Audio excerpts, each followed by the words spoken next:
I'm Amy Goodman. President Obama is in Indonesia today on the second stop of a 10-day trip to Asia. It's Obama's first state visit to Indonesia after having lived there 4 years as a child.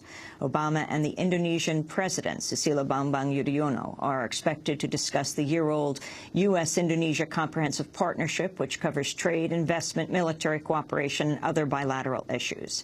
At a joint news conference with Yudhoyono today, Obama talked about growing U.S.-Indonesia ties and his return to the country for the first time since his childhood.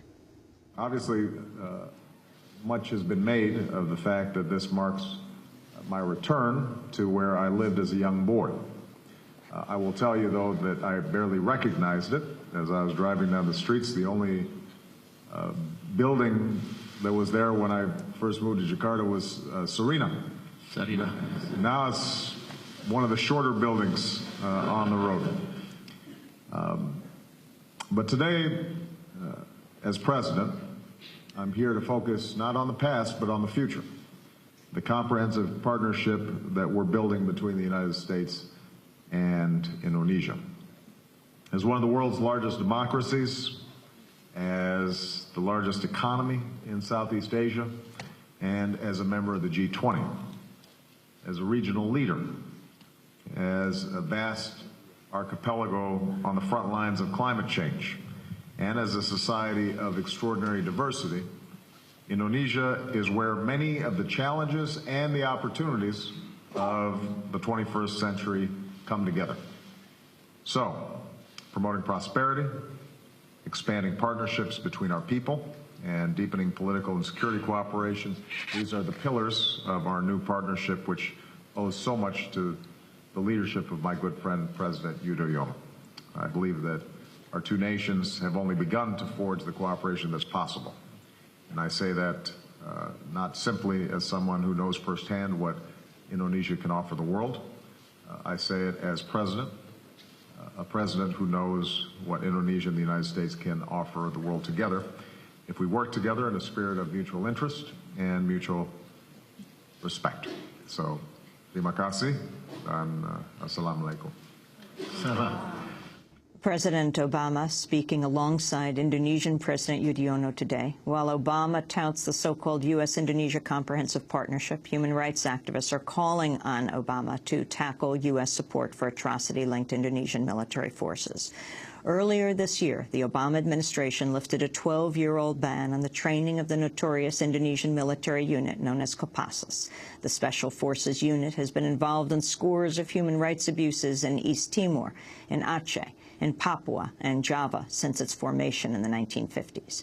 According to Human Rights Watch, at least 11 of 18 Kopassus soldiers convicted for human rights abuses since 1998 are still serving in the Indonesian military. Today, we'll spend the hour looking at the human rights situation in Indonesia and the U.S. role in abuses continuing to the current day. Joining us from Indonesia, from the capital Jakarta, where President Obama is veteran journalist and activist Allan Nairn. In 1991, we were both in East Timor and witnessed and survived the Santa Cruz massacre, in which Indonesian forces killed more than 270 Timorese. The soldiers fractured Allan's skull. Allan has now uncovered U.S. support for Indonesian military assassinations and torture of civilians. Earlier this year, he was threatened with arrest after revealing the Indonesian military's involvement in the assassination of political activists in Aceh. And just today, he's published on his website, allannairn.com, details of leaked Indonesian documents he says reveal Kopassus's engagement in, quote, murder and abduction and the targeting of churches in West Papua and defining civilian dissidents as the enemy. We are joined by Allan Nairn in Jakarta right now. The documents are posted on his website at allannairn.com. Allan, welcome to Democracy Now! Can you start off by responding to President Obama's visit to Indonesia, the first visit since his childhood? Well, it's nice to be able to go back to your where you grew up, but you shouldn't bring weapons as a gift. You shouldn't bring training for the people who are torturing your old neighbors. Obama said in his press conference that he wants to reach out to the Muslim world. He said there's been misunderstanding, mistrust. Well, one way to start reaching out would be to the Muslims and also the Christians and the Hindus, Buddhists in Indonesia.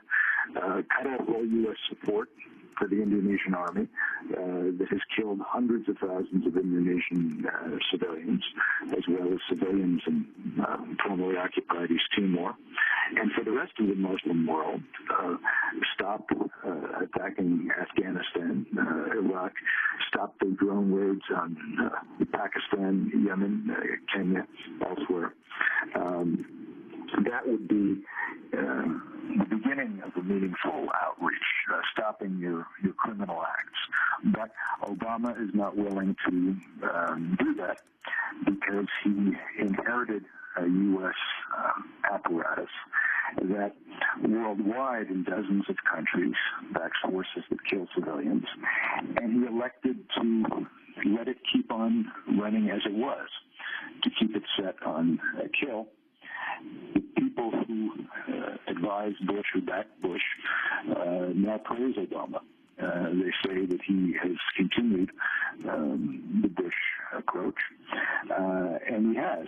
In fact, he's made it even worse by intensifying the attacks on Afghanistan and opening up a new front of open war in Pakistan. So the sentiment about Obama's return home would be more meaningful if he didn't bring violence. Allan, we're going to break. We're going to come back to you, and we're going to try to call you back to get a better line. Allan Nairn is an award-winning investigative journalist and activist. He's speaking to us from Jakarta, where President Obama has just arrived. This is Democracy Now! Back in a minute.